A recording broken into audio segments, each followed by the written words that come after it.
Hello students, welcome back to my channel. Today I am taking class for class 8. You can see here class 8th understanding biology. Today I am taking the chapter ecosystem, right? What is an ecosystem? An ecosystem is a system in which the living organisms like plants and animals interact and live in harmony with the environment. There is a constant interaction between the living and the non-living components of the environment and both influence each other. Ecosystem क्या है? Ecosystem वो system है plants और animals के बीच में जिसमें plants और animals आपस में एक दूसरे में इंटरैक्ट होते हैं, ईच रहते हैं. And the branch of science under which we study about an ecosystem that is called ecology. What is ecology? Ecology refers to the branch of science under which we study about study of interaction between the biotic and abiotic components of an environment. So ecology is the basic ecosystem is the basic unit of the study. Which study between the biotic and abiotic. Biotic components means living, bio means living, abio means non-living. Under living components comes your plants, animals, as well as the microbes, microorganism. Whereas in case of abiotic components, non-living components like air, soil, water, light, temperature, they are included under abiotic components, right? I hope now you are able to get what is ecosystem and what is ecology. The study of the branch of the biology under which we study about the relationship between plants and animals is called ecology. Ecology क्या है? राइंस की वह शाखा जिसके अंदर biotic living interaction, how they interact with each other living and non-living components. So important aspects, see, ecosystem includes all biotic, that is the living, and abiotic components of the area, particular place interacting with each other. So it is an open system and it depends upon solar energy as it's the energy source. इसमें जो energy source होता है वो main क्या होता है ecosystem में? वो सोलर एनर्जी सोर्स होता है, solar energy. So ecosystem can be A small area, like जैसे एक्वेरियम हम अपने घरों में रखते हैं तो एक्वेरियम भी क्या है? एक छोटा सा इकोसिस्टम है. और ह्यूज बड़ा एरिया जैसे forest, forest is also an ecosystem. We will study in detail about it. An ecosystem can be natural. ये natural ecosystem होता है जैसे forest है, desert है, mountain area है, grassland है, या artificial garden है, या aquarium है, ये सारी natural है. और ecosystem कई तरह के होते हैं. एक्वेटिक इकोसिस्टम जैसे फ्रेश वाटर, मराइन द सी में है. Terrestrial means on the land, forest है, ग्रासलैंड है, डेजर्ट है. So the composition of the biotic community means plants and animals, and the abiotic components vary in different ecosystem. मतलब किस तरह के plants, किस तरह के animals किस एरिया में कहाँ पर कैसे रह रहे हैं, और वहाँ की क्लाइमेटिक कंडीशन, वहाँ टेम्परेचर कितना है, रेनफॉल कितना है, सॉइल कैसी है, एयर की क्वांटिटी कैसी है, एयर की क्वालिटी कैसी है, ये सब चीजें डिपेंड करती हैं इस पर. तो एक्वेटिक इकोसिस्टम में फ्रेश वाटर मैराइन आते हैं, टेरेस्ट्रियल इकोसिस्टम में फॉरेस्ट या grassland. Now the composition is differ in the different area. So both plants and animals they develop special features so that they can adopt the particular. जिस area में जहाँ जो plants होंगे तो वहाँ के क्लाइमेटिक कंडीशंस के अकॉर्डिंग होंगे. जैसी वहाँ की क्लाइमेटिक कंडीशन होगी उसी क्लाइमेटिक कंडीशन में जो प्लांट्स वहाँ सर्वाइव कर सकते हैं वो वहाँ प्लांट्स होंगे, एनिमल्स होंगे तो वो एनिमल्स होंगे. तो इकोसिस्टम में दो मेन कंपोनेंट होते हैं, biotic means living, abiotic non living, और दोनों ही इंटरैक्ट. मतलब बायोटिक कंपोनेंट जो प्लांट्स और एनिमल्स है तो वो नेचुरली एबायोटिक कंपोनेंट, जैसे टेम्परेचर कितना, टेम्परेचर से हमारी लाइफ अफेक्टेड होती है, प्लांट्स की लाइफ अफेक्टेड होती है. टेम्परेचर कहता है एयर कैसी है, हवा कैसी है, मिट्टी कैसी है, वाटर अवेलेबिलिटी कितनी है, लाइट कितनी है, टेम्परेचर कितना है, ये सब चीजें एबायोटिक कंपोनेंट्स के अंतर्गत आती हैं. जैसे abiotic components air, soil, water, light, temperature, और बायोटिक कंपोनेंट्स में plants, animals and micro organisms आते हैं. अच्छा, now we will study about the biotic component.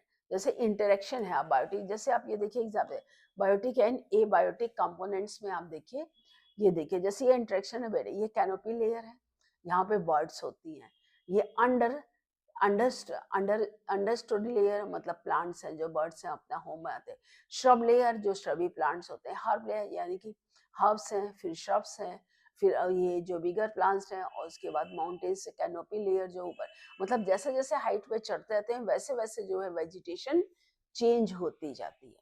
अब चलिए हम biotic components means living component, it includes plants, जैसे कि हम plants, animals and micro organism. Now on the basis of the food relation they can, मतलब कैसे ये भोजन प्राप्त करते हैं, how they can get their food, कहते हैं प्रोड्यूसर्स, कंज्यूमर्स, डिकम्पोजर्स, स्कैवेंजर। ये चार तरह के होते हैं, producers, consumers, producers they are known as autotroph. What are producers? They are autotroph. They make their own food material by photosynthesis. मतलब all green plants they make their own food. जितने भी हरे पौधे होते हैं वो अपना खाना खुद बनाते हैं photosynthesis, and they convert solar energy into chemical energy, और वो सोलर एनर्जी को केमिकल एनर्जी में चेंज करते हैं फोटोसिंथेसिस के। उसके लिए ग्रीन पिगमेंट क्लोरोफिल मस्ट होता है, ये आप लोग पढ़ चुके हैं। The source of food for all organism का फूड क्या होता है, प्लांट्स होते हैं, क्योंकि हम प्लांट्स या प्लांट्स पार्ट्स को ही या उनसे मॉडिफाइड चीजों को ही हम फूड के रूप में लेते हैं। So all green plants like green algae, grasses and tree, they all green plant, they are green algae, grasses, tree, they are considered as producer. अब नेक्स्ट हमारा आता है कंज्यूमर। कंज्यूमर्स क्या है, they are all heterotrophs, they cannot prepare their food but they get their nutrition by eating plants or other organism। मतलब हीटोट्रॉफ, हम लोग भी हीटोट्रॉफ्स हैं कि हम लोग अपना खाना खुद नहीं बना सकते, हमारा खाना जो डिपेंड करता है वो किसके ऊपर होता है, प्लांट्स के, प्लांट प्रोडक्ट्स या माइक्रोब्स के ऊपर होता है। तो we obtain food from the producers directly और indirectly.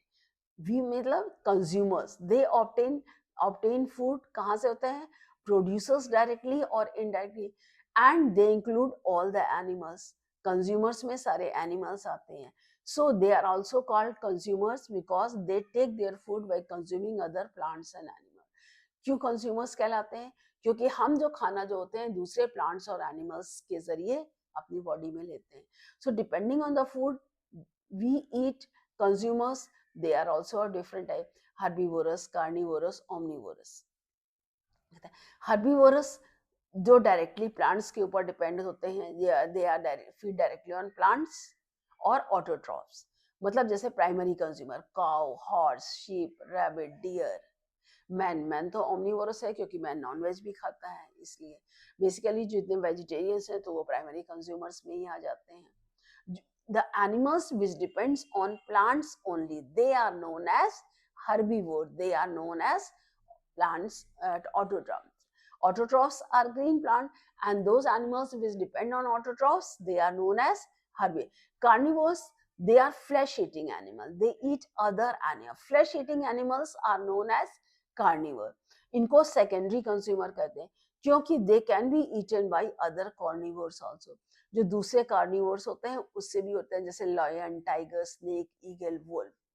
Omnivorous animals they depend both on plants और एनिमल्स, जो प्लांट्स और एनिमल्स दोनों के ऊपर डिपेंड है, जैसे स्पैरो है, ह्यूमन बींग्स है, हम लोग हैं, हम लोग वेज नॉन वेज दोनों लेते हैं, क्रो है, काऊ है, कॉकरोच है, ये सब क्या होते हैं, ओमनीवोरस में आते हैं। अब आप यहाँ देखिए ये और है। अब नेक्स्ट पार्ट इसका आता है डिकम्पोजर। डिकम्पोजर्स क्या होते हैं, they help in decomposing dead and decaying plant, मतलब वो बैक्टीरिया, फंजाई, माइक्रोब्स होते हैं जो कि dead and decade part plant animals को, जैसे हम डेथ हो गई, डेथ के बाद अगर आप कुछ भी ना करिए तो बॉडी जो पड़े पड़े अपने आप सड़ गल जाती है। तो ये सड़ गल कैसे जाती है, क्योंकि जो बैक्टीरिया, माइक्रोब्स एनवायरमेंट में प्रेजेंट होते हैं वो उसको खा जाते हैं और उसकी बॉडी जो है मैक्रो और माइक्रो न्यूट्रिएंट में चेंज हो जाती है, जिससे कि प्लांट फिर से एब्जॉर्ब कर सके। They do so digesting the dead tissues by enzymes and releasing nutrients into the soil. Enzymes उनके जो डेड टिश्यूज होते हैं उसको एंजाइम्स के जरिए न्यूट्रिएंट्स में चेंज कर देती है और उससे जो थोड़ी बहुत एनर्जी निकलती है वो माइक्रोब्स के लिए यूज हो जाती है और न्यूट्रिएंट्स जो है वापस सॉइल में आ जाते हैं। Nutrients release are reused by, जो न्यूट्रिएंट्स रिलीज होते हैं प्लांट्स उसको फिर से रीयूज करते हैं। They help in keeping the environment clean by, तो ये जो डिकम्पोजर्स होते हैं ये मिनरल रिसाइकलिंग का काम करते हैं, न्यूट्रिएंट्स को फिर से वापस नेचर में लाना। इसके मेन डिकम्पोजर्स बैक्टीरिया और फंजाई, यही मेथड बैक्टीरिया फंजाई, ये जो है जो डेड और डिकम्पोज प्लांट और एनिमल डिब्राइज जो होता है उसको माइक्रो और माइक्रो न्यूट्रिएंट्स में चेंज करके सॉइल में वापस देते हैं जिससे कि प्लांट्स उसको रीयूज है। Scavengers, they are the animals live by eating dead animals which feed on dead and decayed organic matter. They are known as scavengers. What are scavengers? Scavengers are those animals which feed on dead and decayed organic matter. They are called scavengers. So they are also called cleaners of the environment. जैसे vultures हैं, तो scavengers and decomposers both are the cleaners of the environment, but their roles of the different. Scavengers, they clean by feeding on the dead animal, but decomposers break down. जो scavengers जो होते हैं वो feed करते हैं dead animals पे, उनका food होता है डेड एंड डिकेड है, लेकिन जो डिकम्पोजर्स होते हैं वो डिकम्पोज यानी कि डेड ऑर्गेनिक मैटर को सिंपलर न्यूट्रिएंट्स में चेंज करते हैं जो कि रिसाइकल करके वापस अपने नेचर में आ जाता है। और स्केवेंजर्स लार्ज एनिमल्स होते हैं और डिकम्पोजर्स माइक्रोब्स होते हैं, जैसे फंजाई डिफरेंट। जैसे देखिए सनलाइट है, सनलाइट से फोटोसिंथेसिस, फोटोसिंथेसिस से प्रोड्यूसर्स ने खाना बनाया, यहाँ से हर्बीवोर्स ने लिया, ये जैसे ये बकरी है रैबिट है खाया। अच्छा अब बकरी और रैबिट इसको भालू खा लेता है तो भालू कार्निवोर हो गया। अब ये कार्निवोर्स होते हैं, भालू है, भालू के बच्चे हुए इनको हुआ। अब जब ये डेड और डिकेड होते हैं तब इनको जो होता है डेड और डिकेड ऑर्गेनिक है, तब इनको जैसे वल्चर्स है, फ्लाइज हैं, ये सब हैं, ये फंजाई डिकम्पोज करके ऑर्गेनिक मटेरियल में न्यूट्रिएंट्स को वापस प्लांट्स में। तो ये पूरा एक साइकिल डायनेमिक एंटिटीज चलती है जिसके सारे ये plants and animals and microbes make the biotic components of the ecosystem. Yes, it is true. Decomposers release nutrients back to the soil. Yes. Scavengers eat the herbivores. No, scavengers eat the dead and decayed organic matter. Carnivores are also called consumers. Yes, they are called consumers. Achha, now what is food chain, food web and pyramid of number? What we call food chain. In nature, living organisms, they have a pattern of feeding. Green plants, they are producers. Producers are eaten by herbivores. Herbivores are eaten by carnivores, and carnivores may be further eaten by the larger carnivores. By organism feeding, green plants producer, producers are eaten by herbivores, herbivores are eaten by carnivores, and carnivores by the larger carnivores. And this process of the food energy is transferred from plants to the producer. Herbivores, carnivores finally decompose the matter by decomposers. So this sequential process of food transfer from plants to herbivores to carnivores food chain, और ये कहते हैं various stages of eating and being eaten is called food chain. What is food chain? Simpler words में आप ऐसे भी कहते various stages of eating and being eaten is called food chain. और ये बुकिश लैंग्वेज है, process of food transfer plant, जैसे simple food chain, producers, herbivores, carnivores, larger carnivores, primary consumers, secondary consumer, tertiary. जो herbivores, primary consumer, carnivores, secondary consumer, large carnivores, tertiary consumer. अब देखिए examples of the food chain. In a forest, grass is eaten by deer, deer is eaten by tiger. So grass, deer and tiger, it is a food chain. And similarly, अगर aquatic food chain हम देखें, तो aquatic food में जैसे algae, they are small water plant, they were eaten by small aquatic animal, which in turn eaten by the small fishes. Small fishes are eaten by the large fishes. है तो जैसे grass, deer, lion, आपने ये देखा, ये grass है, grass is eaten by deer, deer is eaten by tiger. So it is a simple food chain. अब जैसे aquatic में है, aquatic food chain में aquatic plants, they were eaten by small aquatic animals, small aquatic animals eaten by the small fishes, small fishes eaten by the large fish. So food chain shows the feeding relationship, different organisms in a stepwise line from producers to consumer. So all food chains जितने भी food chains कहाँ से begin होती हैं? Green plants producers in the nature, and all animals, whether herbivores or carnivores, they are dependent on green plants. So directly or indirectly we are dependent on green plants for the food. We are also directly or indirectly we are dependent on green plant. And food web, in nature many food chains are interlinked with each other. As the same plant or animal can be eaten by more than one organism, then it is considered as a food chain. जब एक है animal, कई interlinked food chain होती हैं. जैसे ये तो आपके सिंपल फूड चेन्स थी. अब इसी में अगर इंटरलिंक हो जाए तो उसको हम फूड वेब कहते हैं. जैसे rat can be eat on the grains, small animal. Rat can be eaten by a snake, eagle और a dog, and then one of these can be eaten by a number of carnivores. So several food chains are connected. Let us see how they are connected. Now see, the network of many food chains connected together is called the food web. The network of many food chains connected together is called a food web.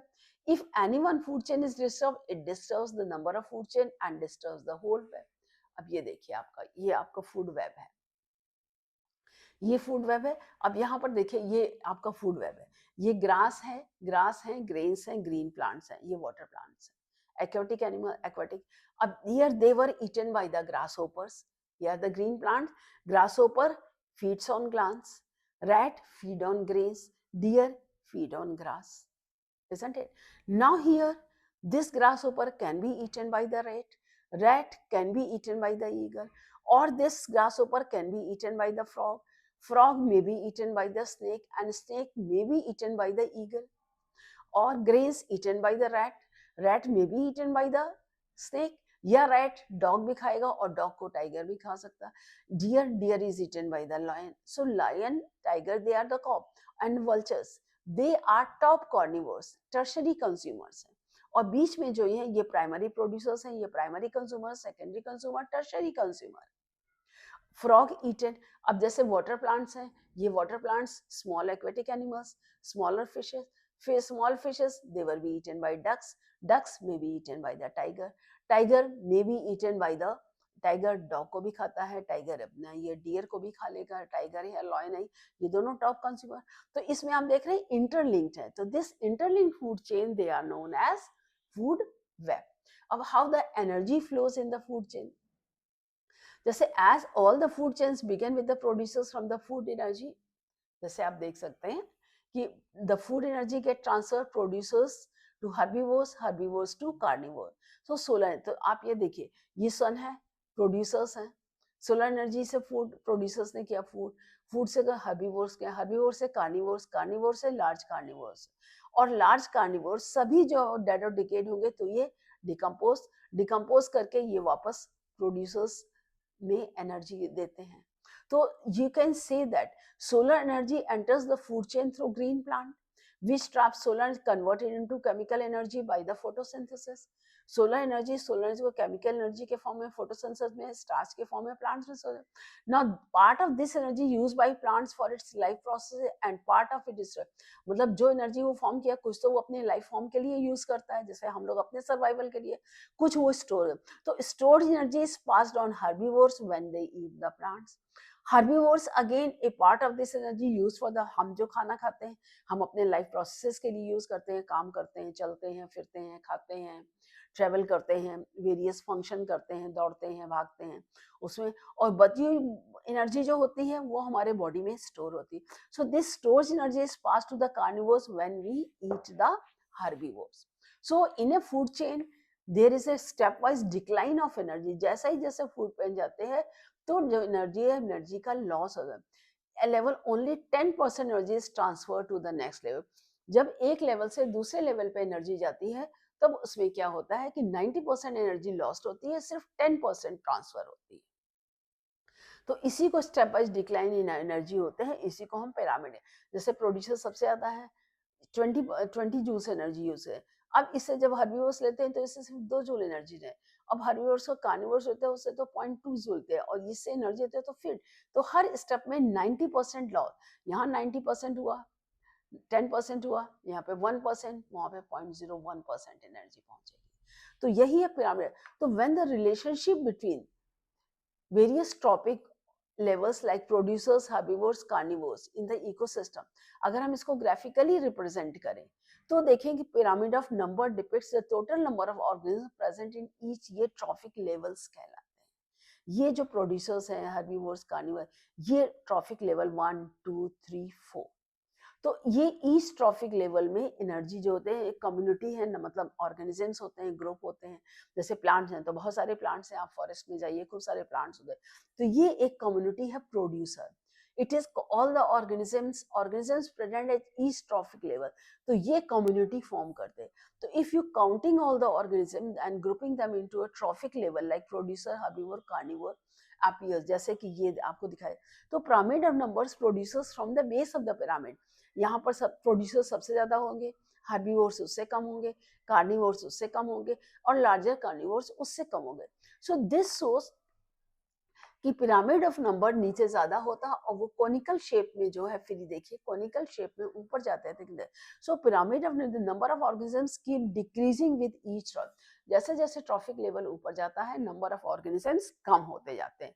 Producers are more than herbivores and herbivores are more than carnivores, carnivore से herbivores ज्यादा होते हैं, herbivores से plants ज्यादा होते हैं। So all food chains begin with producers. Correct. Energy flow in food chain increases with the energy flow in food chain increases with each step. No, it decreases. In a food chain, herbivore eats a carnivores. No. In a pyramid number, herbivores forms the base of the pyramid. Yes. अब interdependence, देखिए जो organisms आपस में interdepend करते हैं, कैसे करते हैं? When various organisms live together in the community, number of interactions takes place among them for food, shelter, habit, and due to these interactions, beneficial, harmful, or neutral. Symbiosis, beneficial; parasitism, harmful; predation, it is neutral. They act as a food. Larger animals eaten by the smaller one. The next is symbiosis. It is an interaction between both the organisms that live together and benefit from each other. मतलब दो organism जो आपस में interact करके रहते हैं और दोनों एक दूसरे से बेनिफिटेड होते हैं। जैसे for example symbiosis between fungi and the roots of conifer tree. तो roots conifer trees they provide shelter, वो उसको रहने की जगह, and nutrients, they gives mineral nutrients to fungi, and fungi in turn help in absorbing water and minerals from the soil. जैसे fungi जो है वो minerals और water को absorb, और conifer trees जो होते हैं उसको shelter देते हैं और उसको nutrients देते हैं जिससे कि वो survive कर सके। They shelter and the nutrients. Fungi in turn help the plants by absorbing water and the same way. Thus, another example: symbiosis between bacteria, rhizobium, and legume plant. When we ask the symbiosis bacteria and the rhizome legume plant, इसमें क्या होता है? Bacteria they lives, rhizobium bacteria lives in the root nodules, ये root nodules हैं, इन root nodules में rhizobium bacteria रहता है। This bacteria it gets the place, so legume plant it provides water and nutrients, water और nutrients होता है। and what bacteria does, bacteria क्या करता है? ये एटमॉस्फेयर के फ्री नाइट्रोजन को नाइट्राइट्स और नाइट्रेट्स में चेंज करता है जिससे कि प्लांट्स उसको एब्जॉर्ब। तो rhizobium fixes the nitrogen from the plant, gets water and other nutrients absorbed by the root, and plants also get benefited, they get nitrogen fixed by the bacteria. तो ये जो rhizobium है ये nitrogen provide करता है और जो legume plant जो है ये इसको वाटर और न्यूट्रिएंट प्रोवाइड करता है। ठीक है।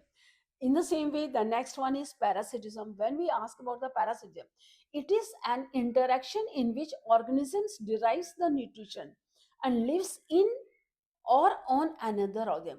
मतलब वो इंटरेक्शन होता है जिसमें एक एनिमल, एक जो ऑर्गेनिज्म दूसरे ऑर्गेनिज्म से न्यूट्रिशन डिवाइड करता है।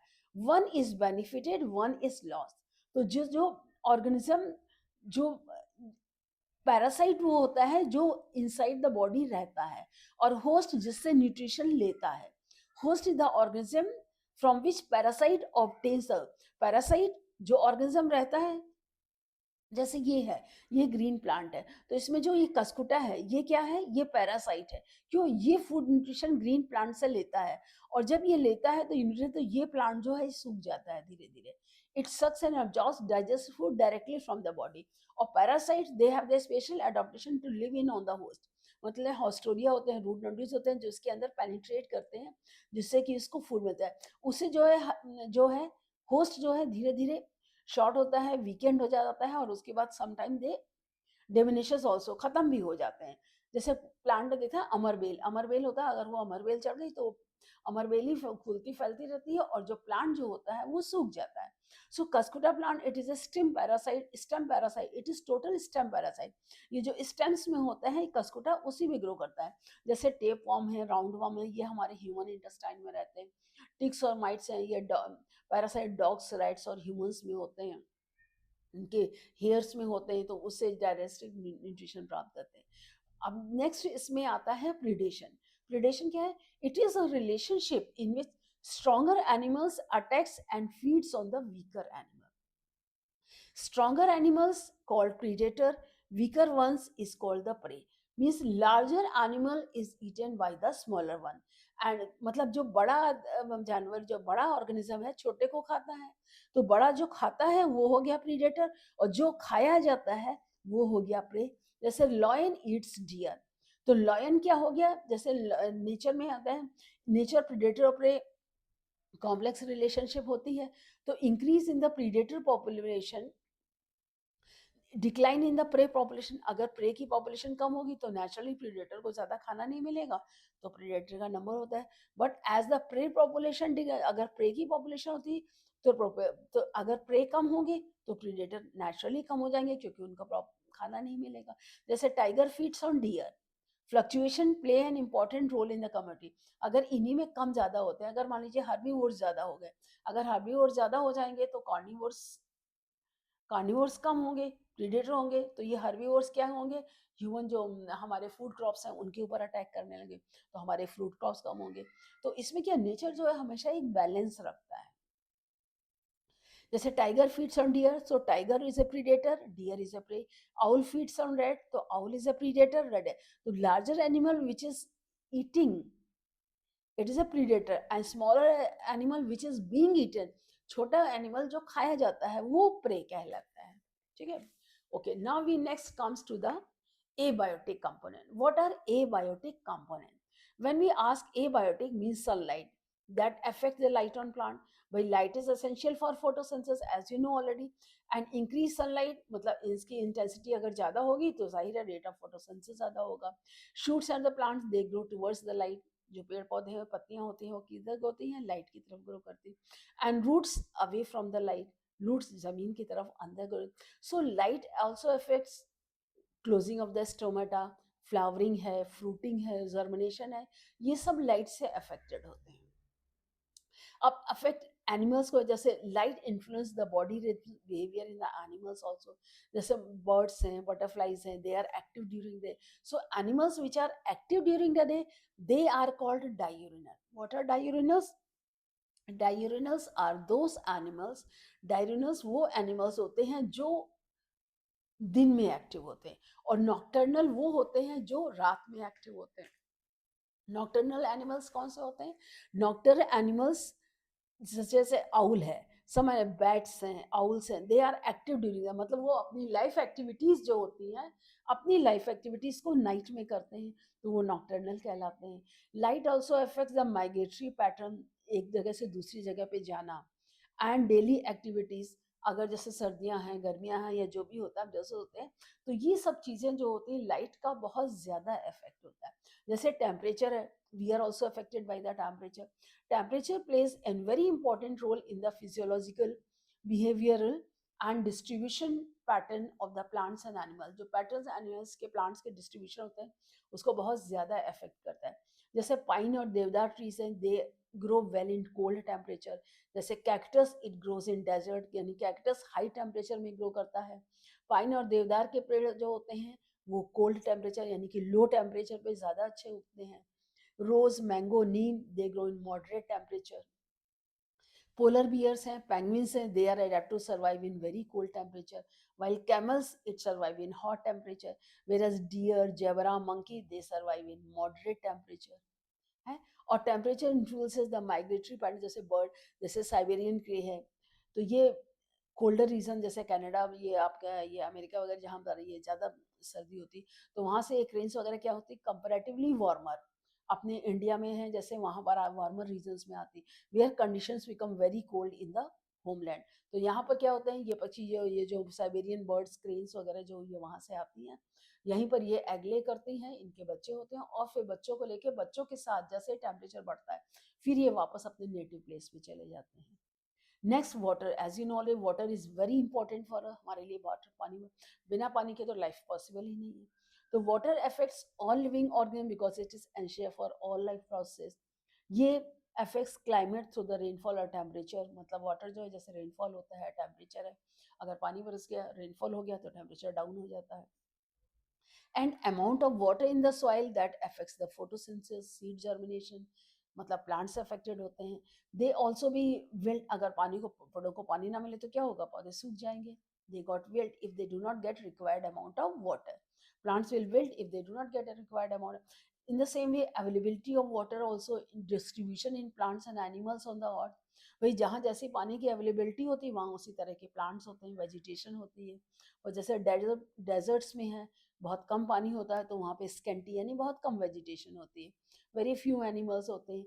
रेन फॉरेस्ट होते हैं जहाँ पर अच्छा खासा रेनफॉल होता है तो वहाँ पर डेंस वेजिटेशन ज़्यादा हरा भरा रहता है, लार्ज, और एनिमल्स वगैरह होते हैं वो भी ज़्यादा नंबर ऑफ एनिमल्स रहते हैं। Air, it contains a green house effect, green house gases जैसे होते हैं carbon dioxide, nitric oxide, nitrogen dioxide, methane, it reflects the heat back to the earth and make the earth surface warmer.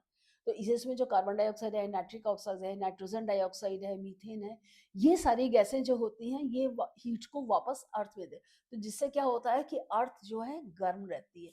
तो गर्म रहती है, it is sustain for life, मतलब यहाँ पर लाइफ की पॉसिबिलिटीज बढ़ जाती हैं, यहाँ पर जिसमें कि लाइफ जो है हमारा बहुत अच्छी तरह से रह सकती है।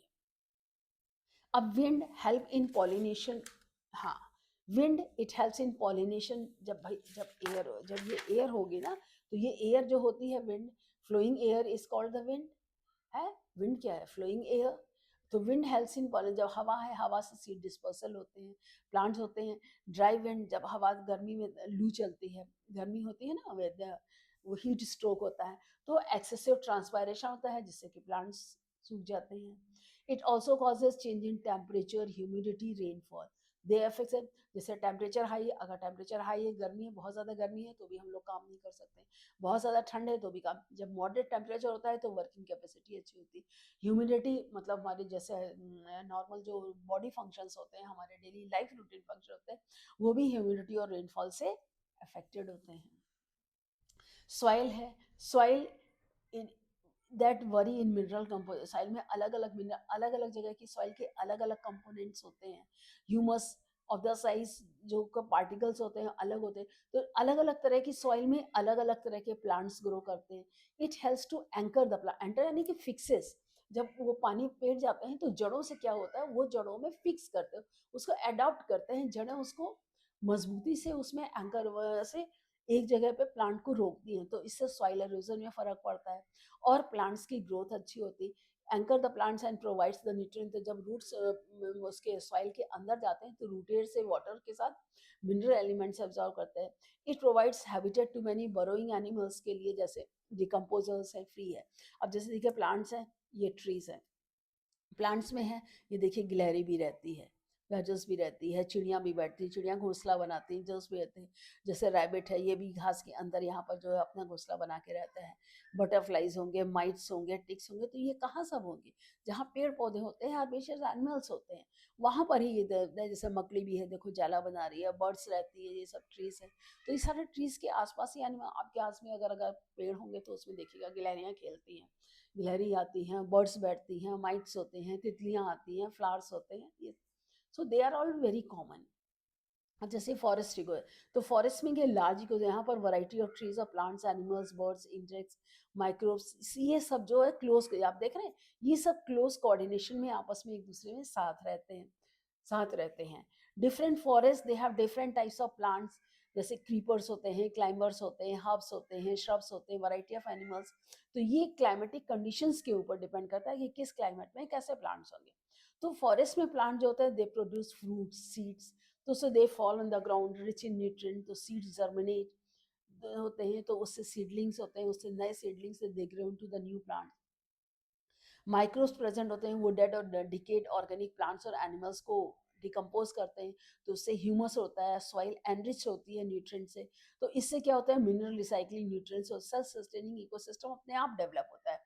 Trees in the they purify the air by providing, so they also provide habitat, shelter and food to the organism। जैसे ये देखिए फॉरेस्ट सेल्फ सस्टेनिंग है, प्लांट्स हैं, प्लांट्स से ये क्या माइक्रोब्स होते हैं, डिकम्पोज होते हैं, प्राइमरी प्रोड्यूसर्स हुए, प्रोड्यूसर से कंज्यूमर खाया, कंज्यूमर से डिकम्पोजर, डिकम्पोजर से फिर वापस ग्रीन प्लांट्स में गए।